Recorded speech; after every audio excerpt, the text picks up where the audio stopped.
మయన్మార్లో సైన్యం ఓ సాయుధ minority group అధీనంలో ఉన్న గ్రామంపై వైమానిక దాడులకు తెగబడింది. ఈ ఘటనలో 40 మంది మృతి చెందగా 20 మందికి పైగా గాయపడ్డారు.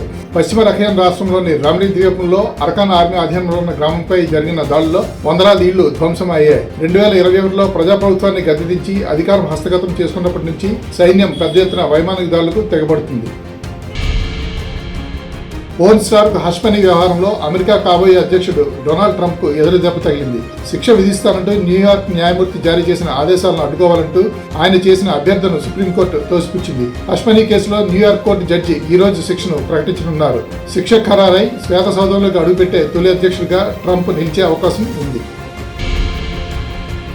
లెబనాన్ నూతన అధ్యక్షుడిగా ఆ దేశ సైనిక కమాండర్ జోసెఫ్ అవున్ ఎన్నికయ్యారు.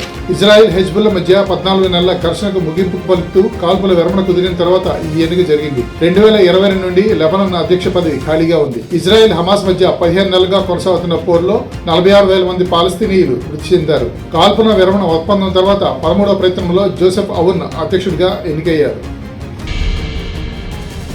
ఛత్తీస్గఢ్లోని ముంగేలి జిల్లా రాంబోడ్ గ్రామంలో నిర్మాణంలో ఉన్న కుసుమ పువ్వు ప్లాంట్లో ఘోర ప్రమాదం జరిగింది. ఇనుప పైపుల ఫ్యాక్టరీలో చిమ్నీ కోల్పోవడంతో 8 మంది కార్మికులు మరణించారు. 25 మందికి పైగా కార్మికులు శిథిలాల కింద చిక్కుకున్నారు.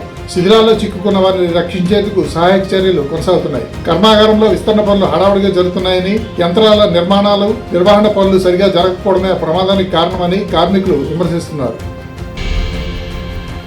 ప్రధాని మోదీ భువనేశ్వర్లో ప్రవాసీ భారతీయ టూరిస్ట్ ఎక్స్ప్రెస్ ను పచ్చజెండా ఊపి రిమోట్ గా ప్రారంభించారు. ప్రవాసుల కోసం ప్రత్యేకంగా రూపొందించబడిన ఈ రైలు భారతదేశంలోని ప్రధాన పర్యాటక, మతపరమైన ప్రదేశాలతో సహా పలు గమ్యస్థానాలను సందర్శిస్తుంది. 1915వ సంవత్సరంలో మహాత్మా గాంధీ దక్షిణాఫ్రికా నుంచి భారతదేశానికి తిరిగి వచ్చిన జ్ఞాపకార్థం ప్రారంభించిన ఈ రైలు ఎన్ఆర్ఎల్ కోసం ప్రత్యేకంగా రూపొందించబడింది. ఈ పర్యాటక రైలు నిజాముద్దీన్ నుంచి బయలుదేరి 3 వారాల పాటు పర్యాటక, మతపరమైన ప్రాముఖ్యత కలిగిన ప్రదేశాలను సందర్శిస్తుంది. దేశవ్యాప్తంగా రైల్వే ప్రమాదాలకు అడ్డుకట్ట వేసేందుకు అన్ని రైళ్లలో ఆటోమేటిక్ రైలు రక్షణ వ్యవస్థ కవచ్ను 10,000 లోకోమోటివ్లలో ఏర్పాటు చేసినట్లు రైల్వే మంత్రి అశ్విని వైష్ణవ్ వెల్లడించారు. 15,000 కిలోమీటర్ల మేర ట్రాక్ సైడ్ ఫిట్టింగ్లను చేస్తున్నామని, ఇంజన్ల ముందు కెమెరాలు అమర్చుతున్నామని ఆయన చెప్పారు. దుండగులు పట్టాలపై ఎల్పీజీ సిలిండర్లు, ఇనుపరాడ్లు పెట్టి రైలుకు ప్రమాదం తలపెట్టేలా దుశ్చర్యలకు పాల్పడుతున్న వేళ రైలు ప్రయాణాన్ని సురక్షితంగా మార్చేందుకు కేంద్రం ఈ చర్యలు తీసుకుంటుందని రైల్వే మంత్రి వెల్లడించారు. వైకుంఠ ఏకాదశి పర్వదినాన్ని పురస్కరించుకుని శివగిరిపై శ్రీ వరహాలక్ష్మి నరసింహస్వామి వారి ఉత్తర ద్వార దర్శనం నేడు వైభవోపేతంగా జరుగుతుంది. ఉత్సవం సందర్భంగా అన్ని ఏర్పాట్లు పూర్తి చేశారు. సుమారు 50,000 మంది భక్తులు వస్తారని అంచనాతో క్యూ లైన్లు, తాగునీరు, ప్రసాద వితరణ, రవాణా తదితర సదుపాయాలు ఆలయ అధికారులు కల్పించినట్లు ఈవో వివరించారు. దేశ ప్రధాని నరేంద్ర మోదీ కులాలు, మతాల మధ్య చిచ్చుపెట్టి రాజమేలుతున్నారని ఏపీసీసీ రాష్ట్ర అధ్యక్షురాలు షర్మిల విమర్శించారు.